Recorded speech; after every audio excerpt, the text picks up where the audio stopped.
والمبارك فيه كما يحب ربنا ويرضى. أشهد أن لا إله إلا الله وحده لا شريك له وأشهد أن محمدا عبده ورسوله. اللهم صل وسلم وبارك على نبينا محمد وعلى آله وأصحابه ومن تبعهم بإحسان إلى يوم الدين. أما بعد، إخواني وأخواتي في الدين rahimani wa rahimakumullah. Alhamdulillah, pada sore hari ini kita masih diberi kesehatan oleh Allah, diberi kesempatan, diberi kekuatan sehingga kita bisa hadir di dalam majelis ilmu. Seperti biasanya kita masih bersama dengan kitab Tadhkiratus Sami' wal Mutakallim fi Adabil Alim wal Muta'allim, dan kita melanjutkan pembahasan kita tentang adab bagi orang yang berilmu. Lanjutan daripada apa yang kita bahas, yaitu kadzalika yatajannab mawadhi'at tuham. Hendaknya orang yang mempunyai ilmu, karena dia sudah belajar tentang ilmu, maka dia menjauhi tempat-tempat yang bisa menjadi sumber munculnya tuduhan yang tidak baik. Artinya orang yang berilmu tidak boleh tentunya dia di sembarang tempat dia berada. Artinya tidak boleh, dan dia hendaknya menjauhi tempat-tempat yang bisa jadi orang-orang yang melihatnya itu akan menuduh dengan tuduhan yang tidak baik, walaupun dia sendiri tidak melakukan sesuatu yang tidak baik. Akan tetapi tempat-tempat itu merupakan tempat yang biasa digunakan oleh orang-orang yang tidak baik.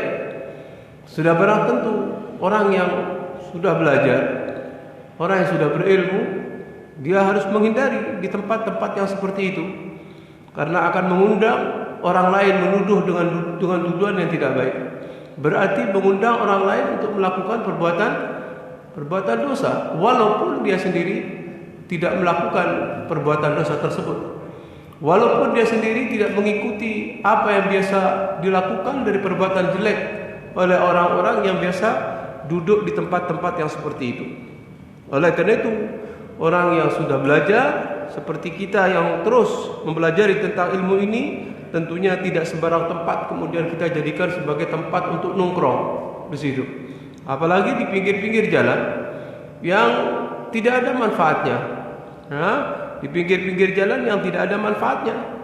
Karena sudah barang tentu hal seperti itu dilarang oleh Rasulullah sallallahu alaihi wasallam.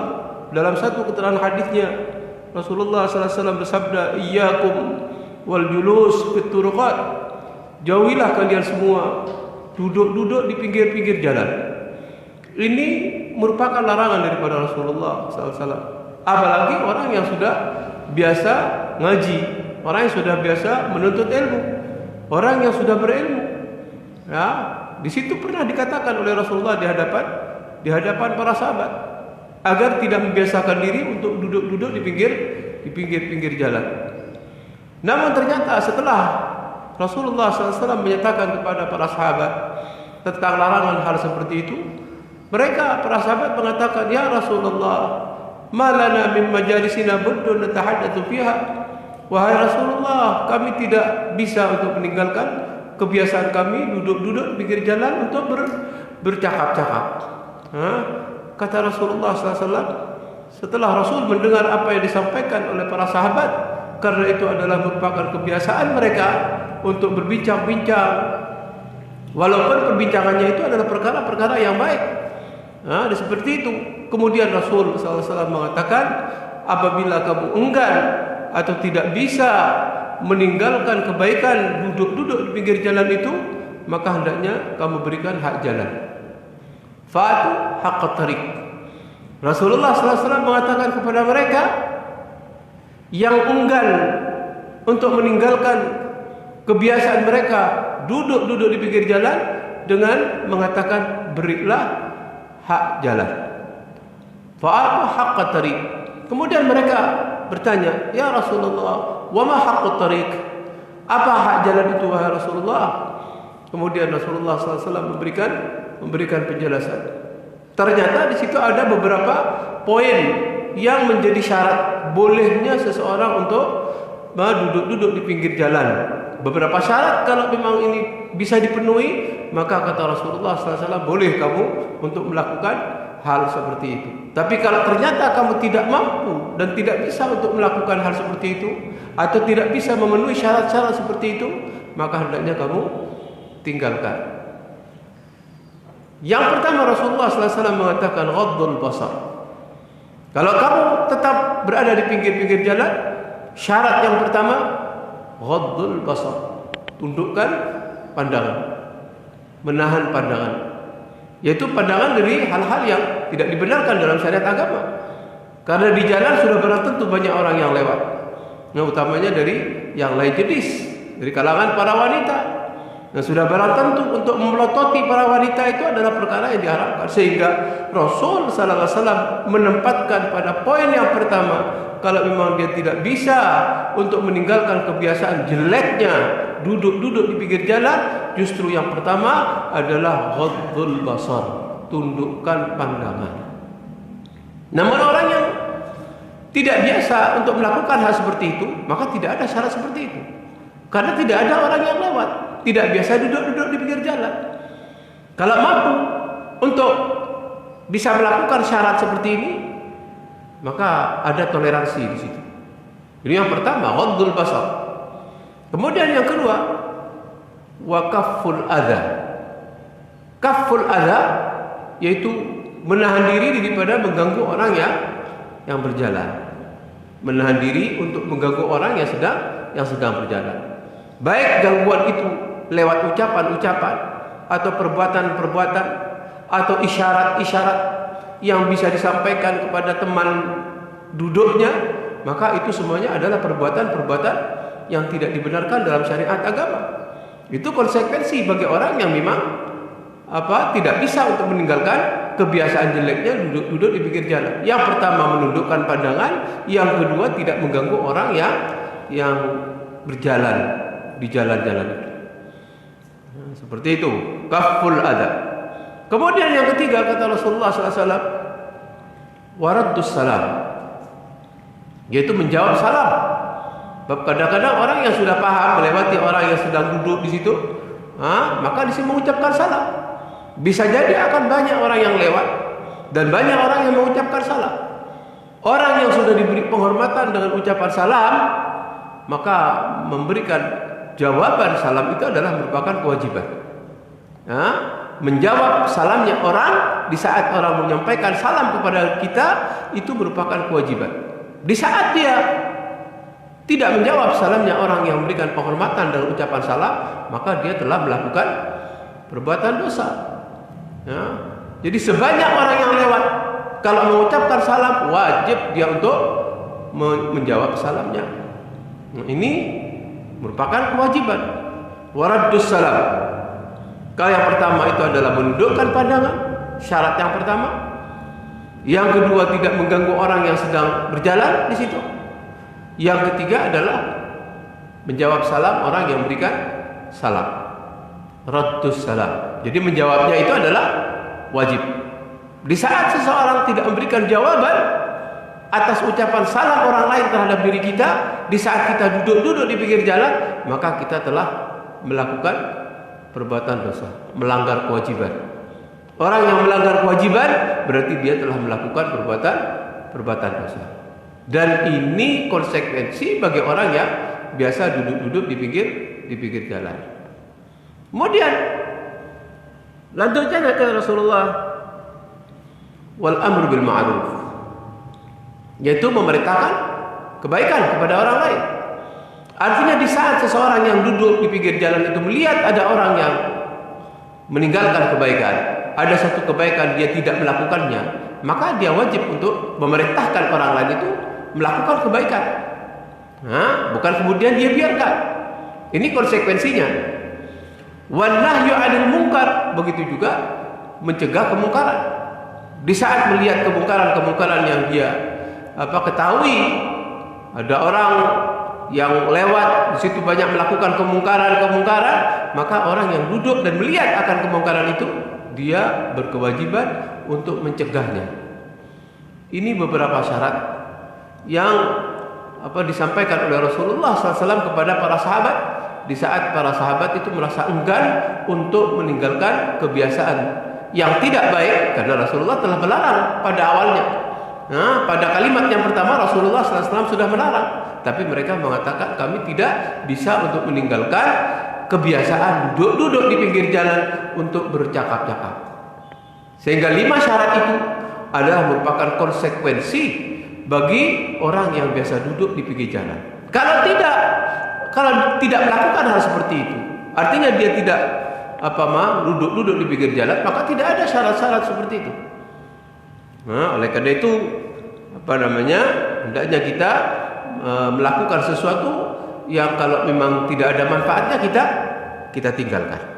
Ya, kalau tidak ada manfaatnya kita tinggalkan. Sehingga di sini disebutkan wala yaf'alu syai'an yatadhammanu naqsa muru'atin. Hendaknya seseorang itu meninggalkan sesuatu yang bisa merusak nama baiknya.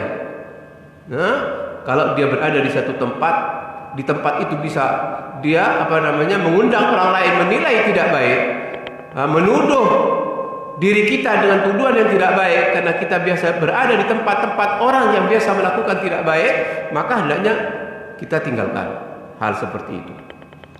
Aw ma yastankiru zahiran, hendaknya dia menjauhi apabila di situ secara zahir diingkari oleh banyak orang, sekalipun itu adalah merupakan sesuatu yang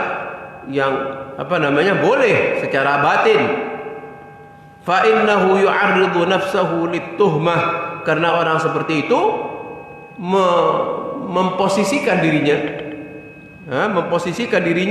untuk menjadi sasaran tuduhan orang lain.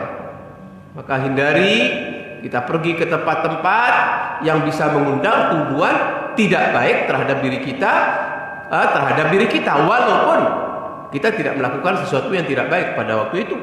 Tapi karena kita ada di tempat-tempat yang menjadi sumber tuduhan orang, maka kita bisa berdosa disebabkan karena perbuatan diri kita. Karena orang lain melakukan perbuatan dosa gara-gara kita biasa berada di tempat-tempat yang mengundang tuduhan jelek terhadap diri kita. Dan itu merupakan celaan yang tentunya kita harus menghindari.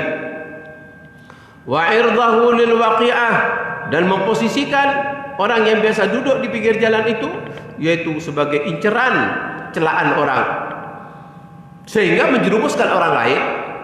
Ya, orang seperti itu bisa menjerumuskan orang lain menuduh tidak baik gara-gara kita melakukan hal seperti itu. Artinya memberikan kesempatan kepada orang lain untuk menuduh tidak baik terhadap diri kita. Yang pertama, kita biasa kumpul di tempat-tempat orang yang tidak baik.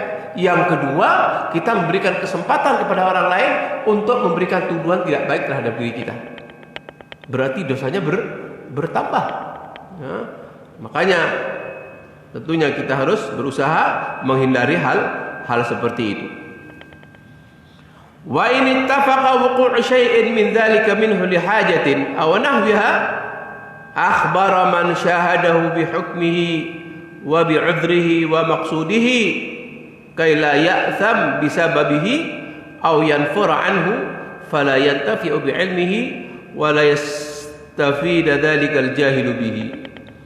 Kalau ternyata dia berada di tempat itu secara kebetulan, secara kebetulan dia berada di tempat itu, atau mungkin karena ada kepentingan yang mendesak sehingga dia harus berada di tempat itu, kebetulan atau adanya kepentingan, adanya kebutuhan, maka hendaknya dia memberitahukan kepada orang-orang yang melihat dirinya.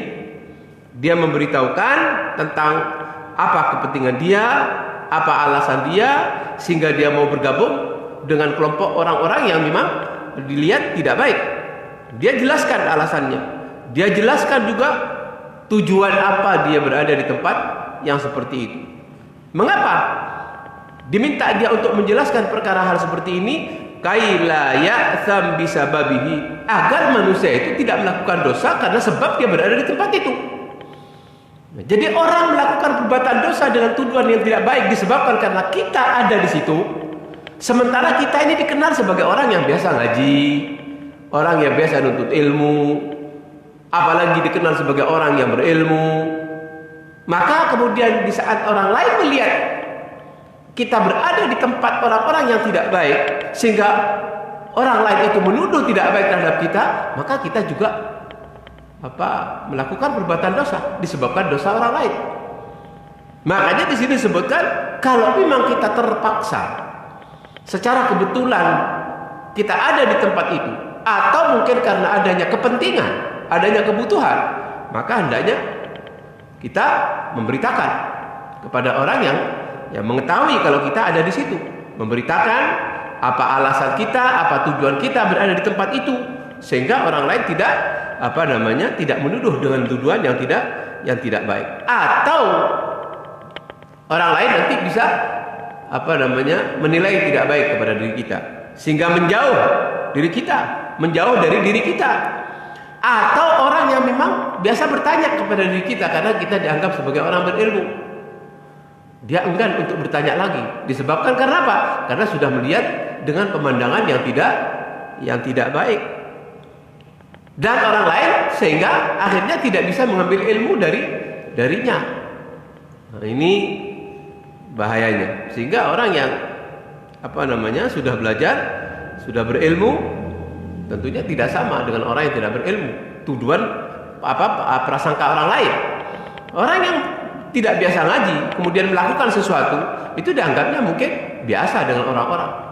Tapi di saat kita sudah dikenal sebagai orang yang biasa hadir di pengajian, biasa ngaji, biasa nuntut ilmu, dianggap sebagai orang yang sudah banyak mendapatkan ilmu, kemudian kita kumpul dengan orang-orang yang memang biasa melakukan perbuatan yang tidak baik, maka orang akan lari daripada kita. Artinya bisa jadi kita ini sudah tidak percaya lagi. Kalau sebelumnya biasa kita ditanyakan tentang ilmu karena kita dianggap sebagai orang yang sudah berilmu, maka orang tidak lagi bisa mengambil manfaat daripada ilmu yang kita miliki. Kalaupun sebelumnya dia biasa menyampaikan kepada orang lain, atau orang lain biasa bertanya kepada kita bisa menjawab karena kita sudah belajar. Kita sudah ada ilmu sehingga kita bisa menyampaikan. Tapi tatkala orang lain melihat kepada kita berada di tempat-tempat yang merupakan sumber tuduhan orang lain, maka bisa jadi orang lain tidak bisa mengambil manfaat daripada ilmu yang kita miliki. Maka sangat berbahaya. Sangat berbahaya. Di samping kita membuat orang lain melakukan perbuatan dosa, maka kita dianjurkan untuk tidak mendekati tempat-tempat yang seperti itu, kecuali terpaksa atau kecuali ada kepentingan. Dan itu pun di saat selesai kepentingannya, tentu dia harus meninggalkan tempat itu. Bukan kemudian dia merasa bernikmat-nikmat berada di tempat yang itu menjadi tujuan tidak baik terhadap orang lain kepada kita. Makanya di dalam Al-Qur'an tersebut dalam surat Al-Furqan, di situ Allah Subhanahu wa taala menjelaskan tentang hamba-hamba Allah yang mendapatkan rahmat daripada Allah Subhanahu wa taala. Di antaranya disebutkan walladzina la yashhaduna az-zur wa idza marru bil lagwi marru kirama. Disebutkan dalam surat Al-Furqan, orang-orang yang mendapatkan rahmat Allah Subhanahu wa taala, yaitu mereka yang tidak memberikan persaksian palsu, dan apabila mereka melewati al-laghwu. Al-laghwu itu adalah bisa perbuatan, bisa perkataan yang tidak ada manfaatnya. Kalau dia melewati segerombolan orang melakukan sesuatu yang tidak bermanfaat, marru kirama, mereka hanya melewati saja untuk menjaga kehormatan dirinya. Artinya mereka tidak bergabung dengan kelompok orang yang memang orang-orang ini tidak baik. Marru kirama, mereka hanya melewati saja dengan menjaga kehormatan dirinya.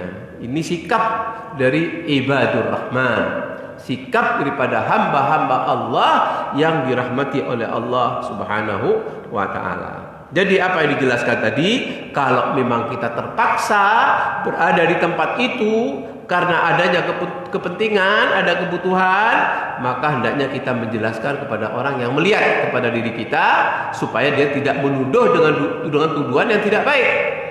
Menjelaskan apa alasan kita kok berada di tempat itu.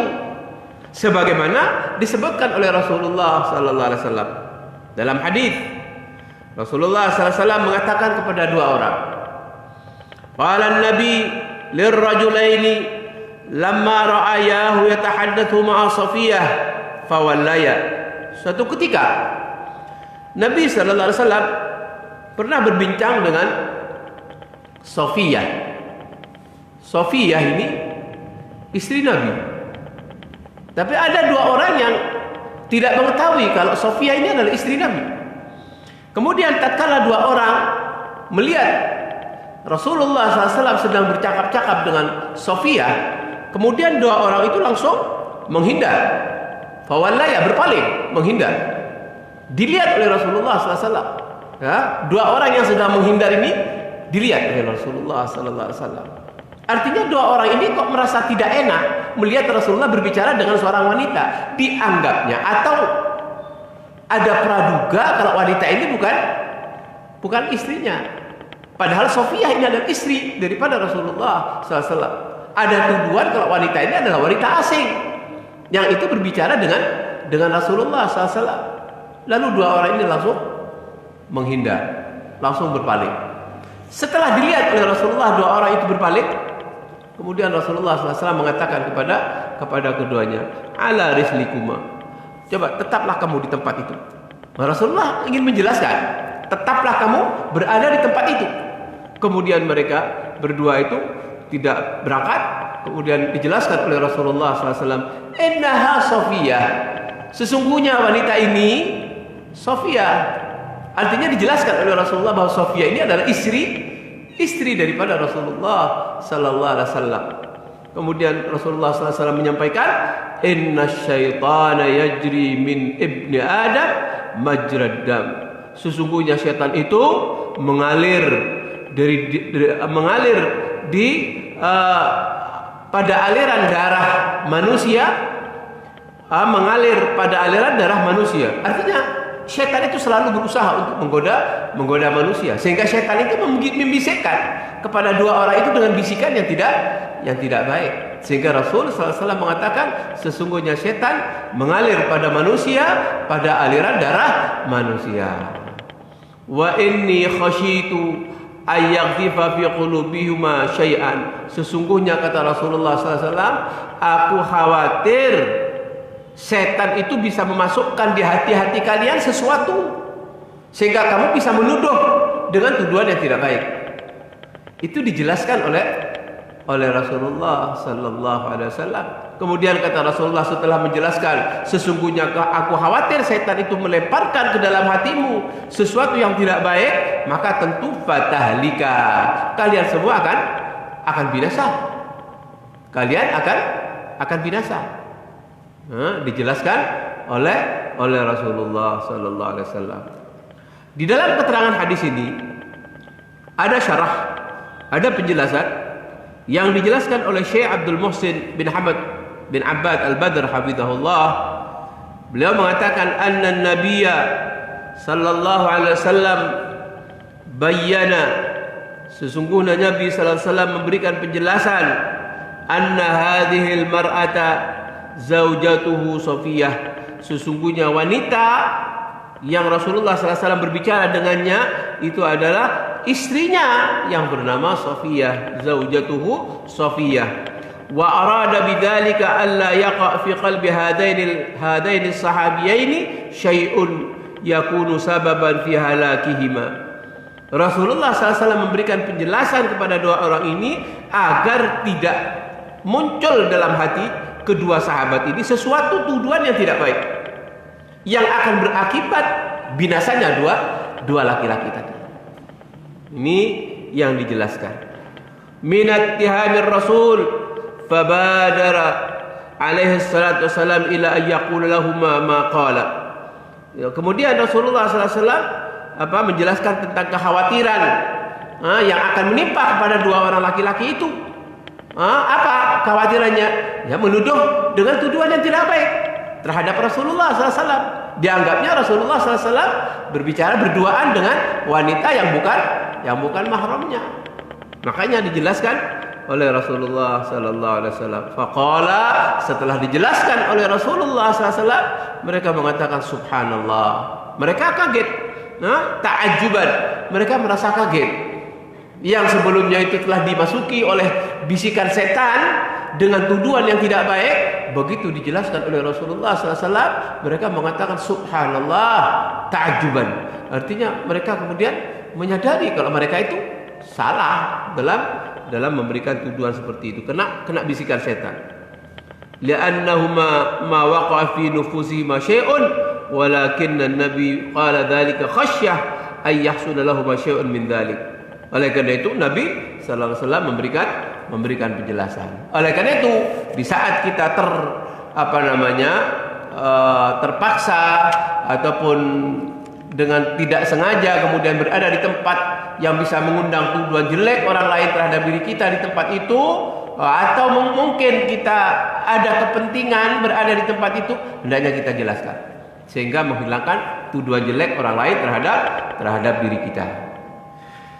Jamaah sekalian, kemudian selanjutnya hendaknya seorang yang berilmu ayu hafizah 'ala al-qiyam bi sya'airil Islam. Seorang yang berilmu hendaknya dia menjaga untuk terus menegakkan syiar-syiar Islam. Menjaga untuk terus menegakkan syiar-syiar Islam. Seperti apa? Ka iqamatis salati fi masjidil jamaat. Itu terus melaksanakan salat secara berjamaah di masjid. Ini anjuran seperti yang dikatakan oleh penulis, hendaknya orang yang sudah mengetahui tentang ilmunya bahwa orang laki-laki wabil khusus itu berkewajiban untuk datang ke masjid melakukan salat berjamaah setiap waktu. Hendaknya dia tegakkan syiar Islam yang seperti itu. Dan orang seperti itu akan terkena seperti yang disebutkan di dalam hadis, dia akan mendapatkan naungan Allah Subhanahu wa taala pada hari kiamat nanti, di mana pada waktu itu tidak ada naungan kecuali naungan dari Allah Subhanahu wa taala. Di antaranya apa? Di antaranya adalah seseorang yang hatinya selalu terkait, tergantung dengan masjid. Mic ini apa?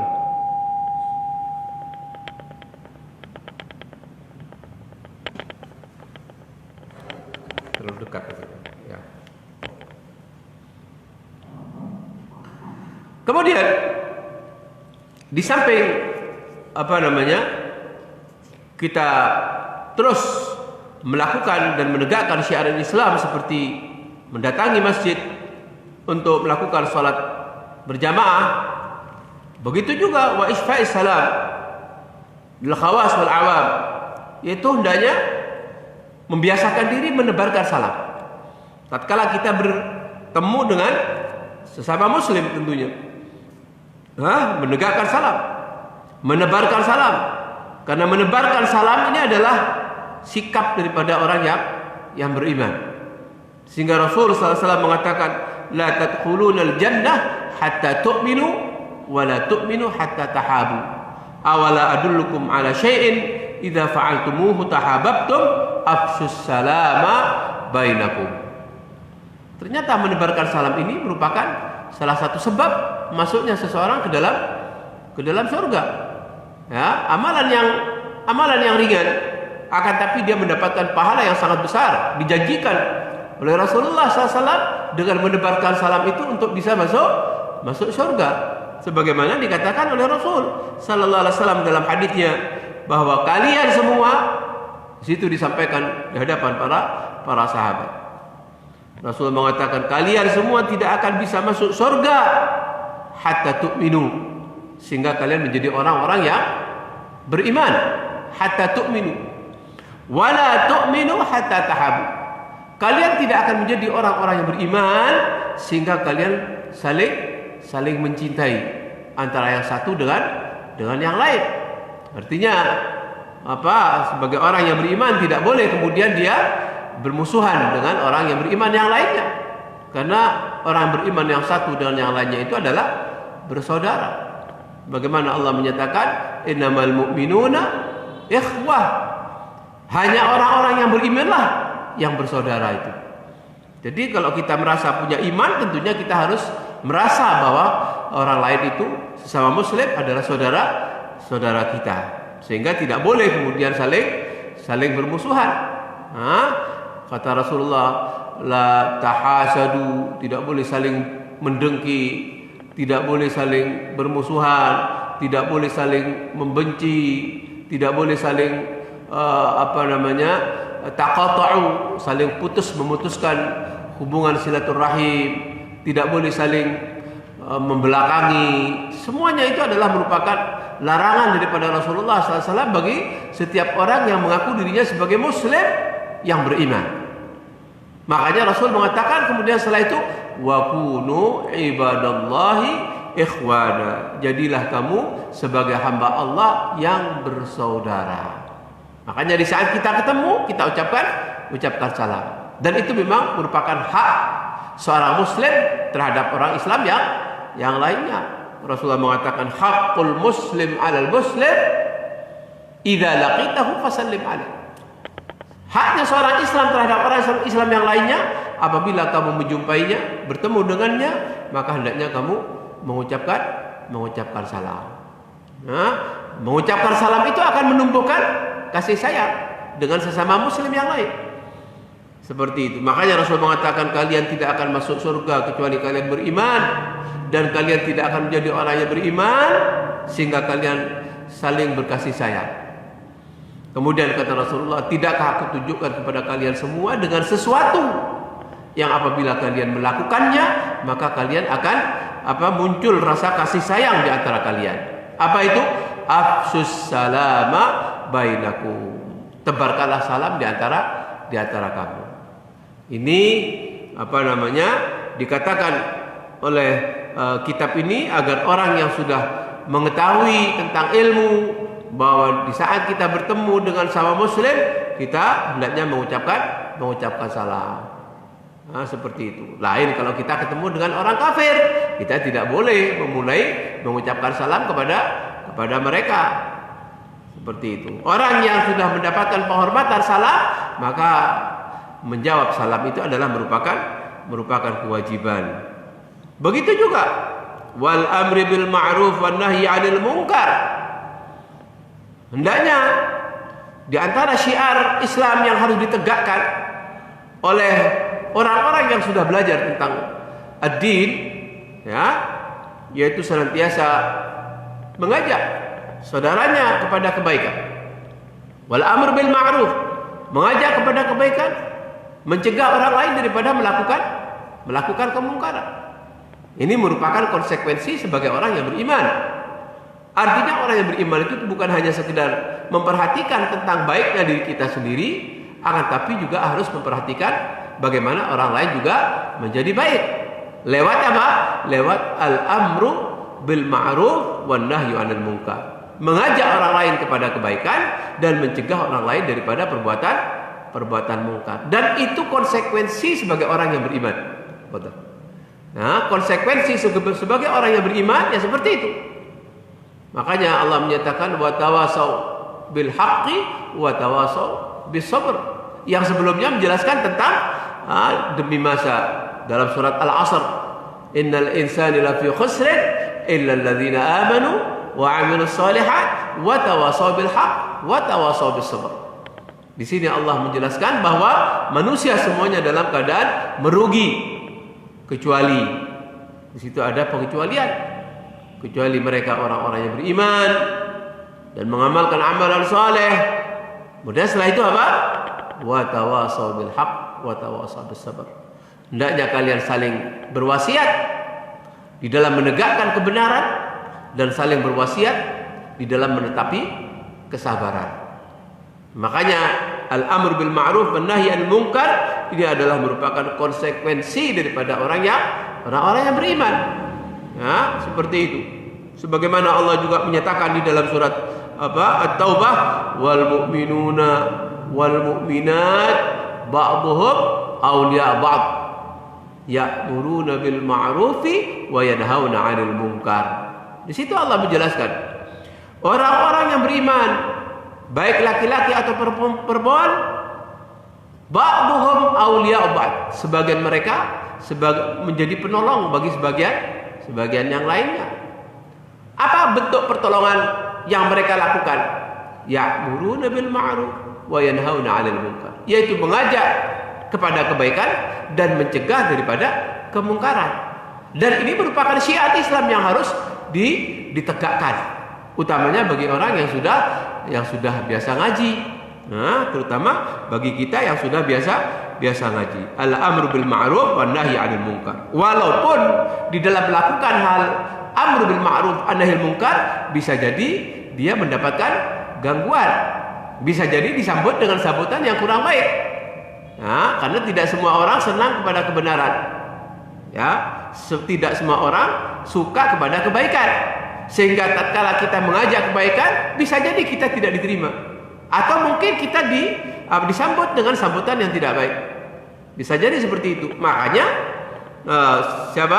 Luqmanul Hakim memerintahkan kepada anaknya, memberikan nasihat kepada anaknya dengan kalimat, ya bunayya aqimis shalah wa'mur bil ma'ruf wanha 'anil munkar wasbir 'ala ma asabak inna dzalika min azmil umur.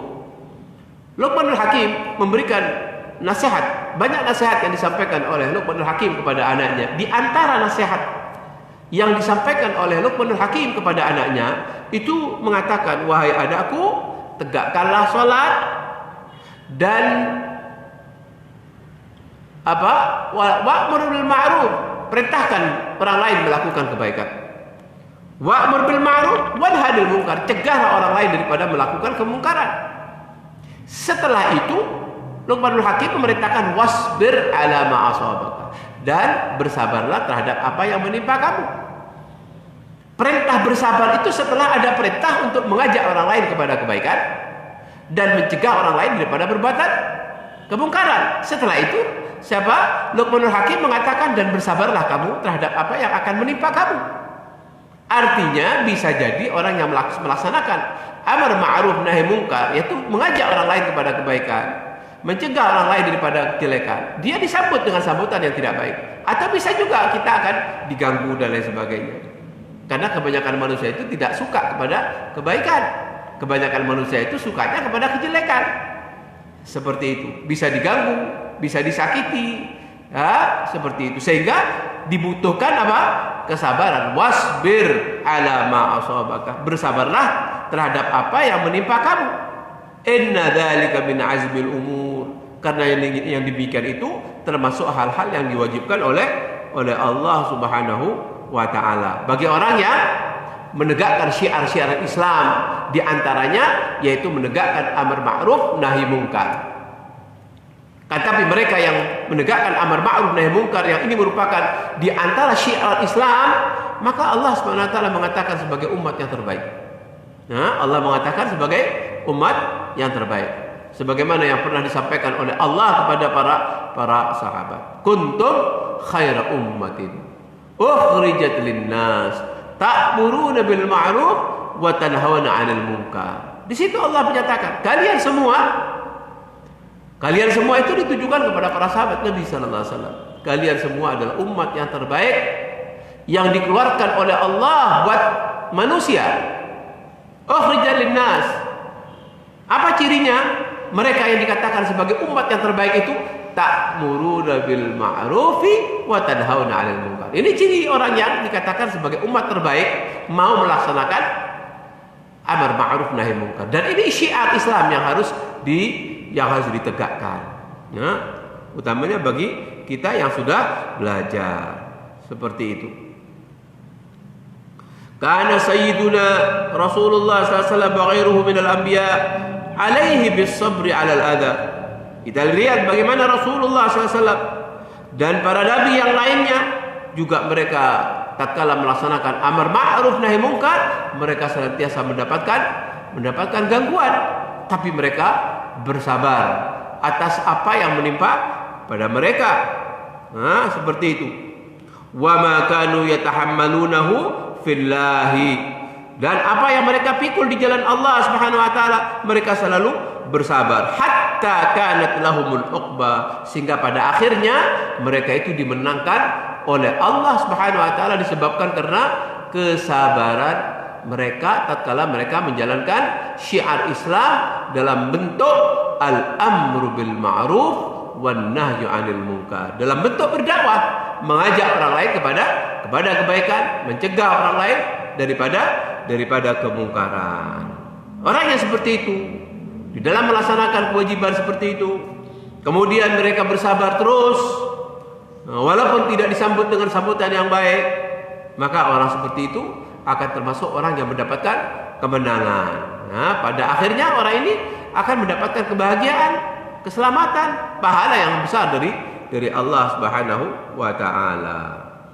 Kemudian wa kadzalika al-qiyamu bi idharis sunan wa ikhmalil bidah. Begitu juga orang yang berilmu hendaknya senantiasa menghidupkan sunnah-sunnah daripada Rasulullah sallallahu alaihi wasallam dan menghindari melakukan perbuatan yang tidak ada tuntunannya. Nah, karena kita sudah tahu, kita sudah belajar tentang apa saja sunnah-sunnah yang harus kita hidupkan dalam kehidupan, dalam menjalankan hidup beragama ini, dan apa-apa saja yang tidak ada tuntunannya yang harus kita tinggalkan. Sebagai orang yang sudah berilmu, tentu dia harus menjalankan sunnah itu, bukan hanya dipelajari. Ya, kita belajar sunnah untuk diamalkan. Makanya kita harus terus berpegang teguh dengan sunnah yang telah diajarkan oleh Rasulullah SAW kepada kita. Sebagaimana Rasul SAW mengatakan, alaikum bisunnati wa sunnatil khulafair rasyidin al-mahdiyyin addu alaikum bin nawajid. Ini perintah daripada Rasulullah SAW. Alaikum bisunnati, hendaknya kalian semua, di sini Rasulullah SAW menyampaikan di hadapan para sahabat, hendaknya kalian semua betul-betul berpegang teguh dengan sunnahku. Nah, ini diperintahkan oleh Rasulullah. Setelah itu apa? Kata Rasulullah, dan sunnahnya dari kalangan para sahabat. Tamassaku biha, peganglah kuat-kuat, wa abdu 'alaiha bin nawajid, gigitlah sunnah itu dengan gigi gerahammu. Di sini ada perintah agar kita betul-betul berpegang teguh dengan sunnah. Seperti itu. Setelah itu Rasulullah SAW menyampaikan larangan. Wa iyyakum wa muhdatsatil umur, jauhilah kalian semua daripada perkara-perkara yang baru dalam urusan agama. Wa iyyakum wa muhdatsatil umur, jauhilah dari perkara-perkara yang diada-adakan dalam urusan agama, yang itu tidak ada tuntunan dan contoh daripada Rasulullah SAW. Nah, kita sudah mengetahui mana saja yang harus kita lakukan dari sunnah-sunnah yang diajarkan oleh Rasul SAW, dan mana saja yang tidak ada tuntunannya yang harus kita tinggalkan. Sebagai orang yang sudah berilmu, maka tentu hendaknya dia menjaga untuk senantiasa menegakkan syiar Islam dalam bentuk apa? Bentuk menghidupkan sunnah Rasulullah SAW dan menghindari daripada perkara-perkara yang tidak ada tuntunannya. Seperti itu. Walaupun orang yang seperti itu akan dilihat asing oleh kebanyakan orang yang terjerumus ke dalam perkara-perkara yang tidak ada tuntunannya, akan dianggap sebagai orang yang asing, orang yang aneh. Ya. Tetapi kata Rasulullah SAW, tuba lil ghuraba, sungguh berbahagialah orang-orang yang dianggap asing itu. Rasulullah SAW menyatakan seperti itu. Karena memang orang yang berpegang teguh dengan syariat agama nanti, kata Rasulullah SAW, terasa berat bagaikan memegang bara api. Itu sudah dijelaskan oleh Rasulullah SAW. Pada saat Rasulullah SAW masih hidup, disampaikan oleh Rasulullah di hadapan para sahabat.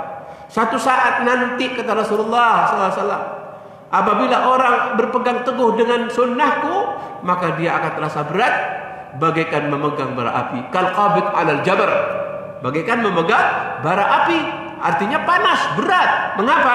Karena kebanyakan orang tidak berpegang teguh dengan sunnah. Kebanyakan orang itu melakukan amalan-amalan agama hanya berdasarkan kepada kebiasaan kebanyakan daripada orang-orang. Tapi orang yang sudah berilmu, sudah barang tentu dia harus berpegang teguh dengan sunnah yang sudah dipelajari. Ada sunnahnya kita lakukan, tidak ada sunnahnya kita tinggalkan. Walaupun dikatakan sebagai orang yang menyelisih daripada kebanyakan orang, tidak apa-apa. Yang penting kita mendapatkan keridhaan Allah Subhanahu wa taala walaupun banyak orang yang tidak menyukainya. Nah, kita berusaha untuk mendapatkan ridhonya Allah. Makanya kata Rasulullah, barang siapa yang melakukan sesuatu dengan tujuan ingin mendapatkan keridhaan Allah, maka pasti dia akan mendapatkan ridhonya Allah. Walaupun itu akan dibenci oleh manusia. Bahwa orang itu, kebanyakan orang itu tidak menyukai kepada kebaikan, kepada kebenaran. Itu kebanyakan orang seperti itu. Makanya kita jangan mengikuti kepada kebanyakan orang. Karena banyaknya orang melakukan sesuatu itu bukan merupakan bukan merupakan ukuran kebenaran. Ya, bukan merupakan ukuran kebenaran. Belum tentu walaupun banyak orang melakukan sesuatu itu pasti benarnya, belum tentu. Kita harus mengetahui apakah itu memang ada tuntunannya atau tidak. Begitu ada tuntunannya kita kerjakan. Tidak ada tuntunannya walaupun banyak orang yang melakukannya, tinggalkan. Seperti itu. Agar kita mendapatkan apa? Tuba. Mendapatkan jaminan yang disampaikan Rasul sallallahu alaihi wasallam, berbahagialah orang yang dianggap asing, yang tidak sama dengan kebanyakan orang, karena dia berpegang teguh dengan ajaran agama yang benar, karena sudah belajar. Makanya orang yang sudah belajar, sudah berilmu, tentunya kewajiban dia, konsekuensi dia yang sudah belajar, yang sudah berilmu, mengamalkan ilmu itu. Walaupun banyak orang tidak mau mengamalkan seperti itu, tidak apa-apa. Tapi kita insya Allah akan mendapatkan jaminan sebagaimana disebutkan oleh Rasulullah SAW dalam hadisnya, tuba lil ghuraba. Sungguh berbahagialah orang-orang yang dianggap asing, yang tidak sama dengan kebanyakan orang. Ternyata para sahabat itu bertanya kepada Rasul SAW, siapa mereka itu wahai Rasulullah yang mendapatkan jaminan berbahagia itu? Mereka ingin tahu, karena mereka ingin mendapatkan kebahagiaan. Karena mereka itu menjalankan agama itu dalam rangka ingin mendapatkan pahala, ingin bahagia dalam kehidupannya. Ditanya Rasulullah SAW oleh para sahabat. Kemudian Rasul SAW memberikan jawaban. Di antara jawaban Rasul SAW kepada para sahabat, yaitu dengan alladzina yuhyuna sunnati ba'da ma amatahan nas. Mereka orang-orang yang bahagia itu, yang dianggap asing, mereka yang senantiasa menghidupkan sunnahku tatkala sunnah itu sudah banyak dimatikan oleh banyak orang. Alladzina yuhyuna sunnati ba'da ma amatahan nas. Mereka orang yang dianggap asing, yang mereka mendapatkan jaminan bahagia, itu adalah mereka yang senantiasa menghidup-hidupkan sunnahku tatkala sunnah itu sudah banyak dimatikan orang. Makanya hendaknya kita sebagai orang yang berilmu, yang sudah belajar, sudah mengetahui tentang sunnah-sunnah, jangan kemudian kita terjun lagi kepada perkara-perkara yang sebelumnya kita biasa lakukan, dari perkara-perkara bid'ah. Kalau sebelumnya mungkin karena kita tidak tahu, insyaallah dimaafkan oleh Allah Subhanahu wa taala karena ketidaktahuan kita, karena kejahilan kita. Tapi setelah kita belajar, setelah kita berilmu, setelah kita mengetahui tentang sunnah-sunnah apa saja yang harus kita hidupkan dalam hidup beragama ini, mari kita kerjakan. Dengan memohon kepada Allah, semoga Allah beri kekuatan kepada kita untuk senantiasa menghidupkan sunnah-sunnah ini, dan juga kita memohon kekuatan kepada Allah SWT agar kita mampu untuk meninggalkan perkara-perkara yang memang tidak ada tuntunan dari Rasulullah Sallallahu Alaihi Wasallam. Jamaah sekalian yang dirahmati Allah Subhanahu Wa Taala, kemudian wal qiyam lillahi ta'ala fi umuriddin wa ma fihi min masalihil muslimin ala tariqil masyru'i wal maslaqil matbu'i. Kemudian hendaknya orang yang berilmu itu menjunjung tinggi perkara-perkara agama karena Allah Subhanahu wa taala, lillah. Ya, hendaknya menjunjung tinggi perkara-perkara agama karena Allah Subhanahu wa ta'ala. Wa ma fihi min masalihil muslimin, menjunjung tinggi perkara-perkara yang mengundang atau mengandung masalih. Masalih itu kebaikan, maslahat bagi umat manusia, maslahat bagi kaum muslimin dengan cara-cara yang disyariatkan dan dengan cara-cara yang baik. Nah, seperti itu. Ini orang yang sudah berilmu hendaknya seperti itu. Di samping dia terus menghidupkan sunnah, menghindari bid'ah, dia juga menjunjung tinggi urusan-urusan agama, perkara-perkara agama, karena Allah Subhanahu wa taala yang di dalamnya mengandung kemaslahatan kaum muslimin di atas jalan yang disyariatkan oleh Allah Subhanahu wa taala dan dengan cara-cara yang baik. Ya, kita tidak bisa dengan menggunakan cara-cara yang keras, cara-cara yang kasar. Nah, kita harus meniru bagaimana Rasulullah sallallahu alaihi wasallam yang dikatakan oleh Allah Subhanahu wa taala di dalam Al-Qur'an, fa bima rahmatin minallah linta lahum walau kunta faddan ghalidhal qalbi lam faddu min hawlik. Disebabkan karena rahmat Allah, fa bima rahmatin minallah, disebabkan karena rahmat daripada Allah, engkau wahai Muhammad bersikap linta lahum, bersikap lembut kepada mereka. Mereka itu para sahabat yang disampaikan oleh Rasulullah kepada mereka yang sudah siap menerima kebenaran. Tapi Allah menyatakan disebabkan karena rahmat Allah, engkau wahai Muhammad bersikap lembut kepada mereka. Lintalahu walau kunta faddan ghalidhal qalbi, dan apabila kamu kasar dan bersikap keras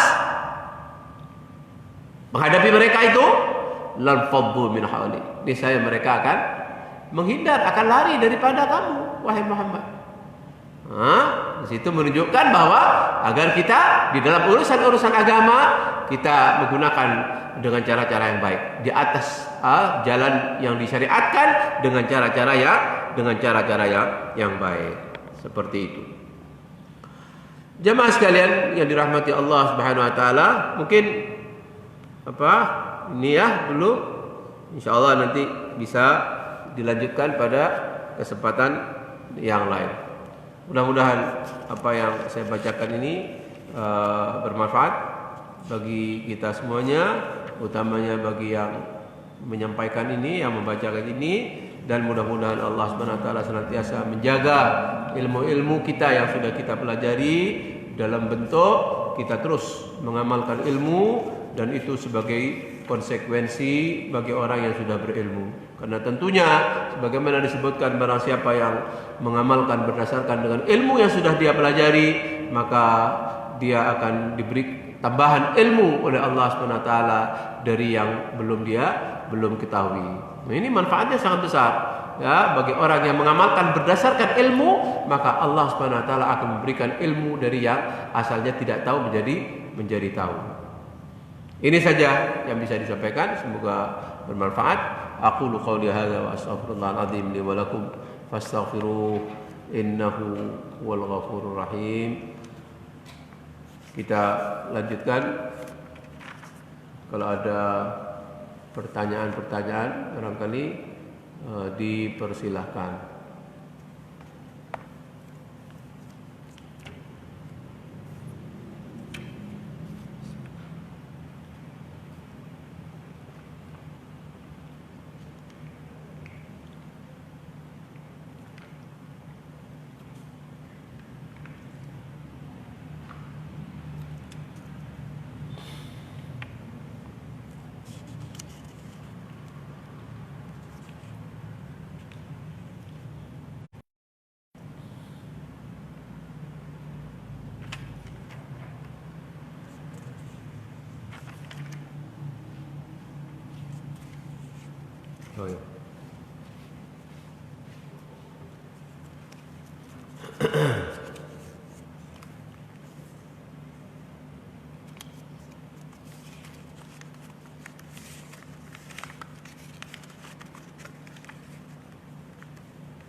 Ini ada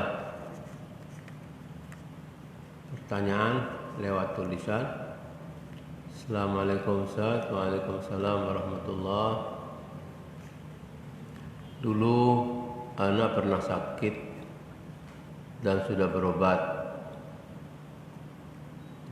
berobat kemana-mana, tapi tidak sembuh. Suatu ketika saya bertemu dengan seorang ustadz yang memiliki tempat pengobatan alternatif. Dia menatap anak dan berkata bahwa anak sakit karena sahabat anak iri terhadap anak. Akhirnya anak berobat ke tempat tersebut, diruqyah, dan alhamdulillah sembuh. Kemudian ustaz tersebut berkata bahwa anak harus jaga jarak dengan sahabat anak. Ini justru yang akan menimbulkan fitnah dengan cara seperti ini. Kalau memang dia mengetahui tentang perkara gaib, ini perkara gaib. Ya, ini perkara gaib. Yang tidak ada orang mengetahui perkara gaib itu kecuali Allah Subhanahu wa taala. Sementara orang ini menganggap dan mengaku dirinya kalau dia sakit karena fulan, bahkan sampai disebutkan orangnya. Ini tidak benar. Tidak boleh berobat dengan walaupun setelah itu dia berobat dan sembuh. Tapi dengan cara-cara yang tidak dibenarkan secara agama, maka ini tidak dibenarkan. Kalau urusan ruqyah, dia mengobati dengan cara ruqyah, tapi tidak menyebut fulan, tidak menyebut seseorang dan dijelaskan orangnya. Ini perkara yang gaib, yang tidak ada satupun mengetahui tentang perkara al-gaib kecuali Allah Subhanahu wa taala. Ya, maka sebaiknya untuk selanjutnya mudah-mudahan sehat, ya, jangan berobat kepada orang yang seperti ini. Karena orang seperti ini sudah menganggap dan mengaku dirinya mengetahui perkara yang gaib. Dari mana dia mengetahui dengan cara seperti itu? Sampai fulannya dijelaskan, fulannya ini, sehingga yang mengobati ini menyarankan jangan kau bersahabat dengan fulan ini. Dan ini menuduh dengan tuduhan yang tidak baik, sehingga ini akan menimbulkan perbuatan dosa bagi orang yang menerima pembicaraan dari orang yang biasa mengobati seperti itu. Sementara umpamanya kita melihat secara zahirnya orang ini orang yang baik, orang yang baik. Seperti itu. Jadi alhamdulillah sudah sembuh, alhamdulillah. Tapi tidak usah tidak usah berhubungan dengan orang yang mengobati dengan cara-cara yang seperti itu. Kalau meruqyah, kita bisa meruqyah diri kita sendiri. Ya, kita bisa meruqyah dengan bacaan-bacaan, dengan ayat-ayat Al-Qur'an ruqyah, ya, ayat-ayat ruqyah. Apa itu dengan ayat kursi, 2 ayat terakhir dari surat Al-Baqarah, kemudian Al-Ikhlas, An-Nas, Al-Falaq, kita baca seperti itu, surat Al-Fatihah, kita baca seperti itu, kita bisa meruqyah diri kita sendiri, seperti itu. Kalau kita merasa sudah berobat, tapi tidak sembuh-sembuh, ya kita bisa ruqyah sendiri. Atau kita datang ke orang yang memang ahli di bidang ruqyah, tapi bukan dengan cara seperti itu. Cara apa yang telah disebutkan ini cara-cara yang telah melanggar aturan agama, sehingga dia menuduh orang dan disebutkan orangnya. Na'udzubillah. Nah, ini cara-cara yang tidak dibenarkan secara agama. Tentunya harus menghindari dengan orang-orang seperti itu. Mudah-mudahan ukhti yang sudah sembuh ini diberi kesembuhan terus oleh Allah Subhanahu wa taala dan tidak datang lagi ke tempat seperti itu. Kepada sahabat, ya tetap berbuat baik. Kepada sahabat tetap berbuat baik. Al-muslim akhul muslim, la yadhlimuhu wa la yakhdhuluhu wa la yakdhibuhu wa la yahqiruhu. Kita jadikan hadis Rasulullah SAW sebagai sebagai patokan, sebagai dasar di dalam kita bersahabat dengan orang lain. Apa kata Rasulullah SAW? Al-muslim akhul muslim. Orang Islam yang satu dan yang lainnya bersaudara. La yakhdhuluhu, jangan menterlantarkan, membiarkan saudaranya. Apalagi kemudian dia memutuskan tali silaturahim, kemudian tidak saling menyapa karena gara-gara daripada orang yang mengobati supaya dia menghindar daripada sahabat itu. Rasul mengatakan la yahilu lil muslimin ayyahjura akhahu fawqa thalath layal yaltaqiyana fa yu'ridu hadha wa yu'ridu hadha. Kata Rasulullah sallallahu alaihi wasallam, tidak halal seorang Islam itu mendiamkan saudaranya lebih daripada 3 hari. Sementara Ustaz ini mengatakan tinggalkan orang seperti itu, seolah-olah dia mengetahui tentang perkara yang gaib.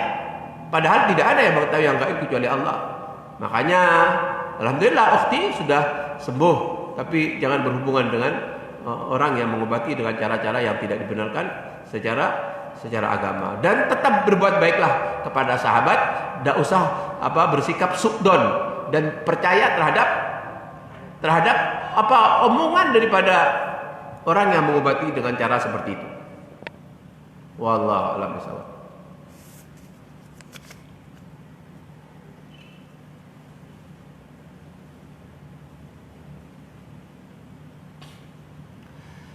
Bismillah, Ustaz, bagaimana cara menolak ajakan teman untuk nongkrong agar tidak tersinggung, dan cara menasihati teman yang suka jalan-jalan dan menghabiskan uang untuk membeli makanan.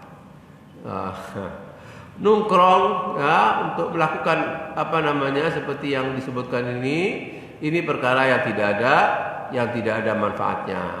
Ya, perkara yang tidak ada manfaatnya. Kita bisa menasihati saudara kita agar dia meninggalkan sesuatu yang tidak ada manfaatnya. Bapak Rasulullah telah menyatakan, min husni islamil mar'i tarkuhu ma la ya'nihi. Dan di antara kebaikan Islam seseorang itu meninggalkan hal-hal yang tidak mendatangkan manfaat. Apa manfaatnya nongkrong yang kita tidak punya keperluan di situ? Tinggalkan, kita nasihati. Ya. Kita nasihati sahabat kita, saudara kita yang biasa nongkrong seperti itu. Apalagi mengajak kita untuk nongkrong juga sama dengan dia. Marru bil lagwi, hamba Allah ini rahmati Allah Subhanahu wa taala, yaitu dia melewati saja, tidak usah dihiraukan. Kalau bisa kita ajak kepada kebaikan supaya dia tidak biasakan diri melakukan sesuatu yang tidak ada manfaatnya, kita nasihati. Kita memberikan nasihat ini kebaikan dan pahala. Walaupun dia tidak suka, walaupun dia tidak mau, terserah urusan dia. Yang penting kita menyampaikan dengan cara yang baik. Kalau mau, alhamdulillah. Kalau tidak mau, kita sudah mendapatkan pahala dari apa yang kita sampaikan kepada saudara kita agar dia meninggalkan hal-hal yang memang tidak ada manfaatnya. Kemudian di sini suka jalan-jalan, menghabiskan uang ya sewaktu-waktu ya untuk refreshing, boleh-boleh saja, tapi tidak tiap hari tentunya. Sewaktu-waktu boleh seperti itu. Untuk rehat ya, untuk supaya tidak jenuh. Ya, boleh seperti itu, keluar jalan-jalan sesekali ya. Kemudian acara makan-makan di mana boleh, tidak apa-apa, dalam rangka untuk menyegarkan supaya kita terus bersemangat di dalam hidup ini. Boleh. Yang penting tidak melakukan hal-hal yang menyimpang dalam urusan ad-din, dalam urusan agama. Di saat berjalan-jalan dia tidak melakukan sesuatu yang bertentangan dengan syariat agama. Artinya di saat kita melakukan jalan-jalan itu jaga syariat Allah Subhanahu wa taala, karena bagaimanapun kita selalu berada dalam pengawasan Allah Subhanahu wa taala. Seperti itu. Ya, insyaallah sudah ada, cuma cukup 2 pertanyaan yang ada. Mudah-mudahan ini dirasa cukup mewakili yang lainnya. Ini saja yang bisa kita sampaikan, dan kita akhiri dengan kafaratul majlis. Subhanakallahumma wa bihamdika asyhadu an la ilaha illa anta astaghfiruka wa atubu ilaik. Assalamualaikum warahmatullahi wabarakatuh.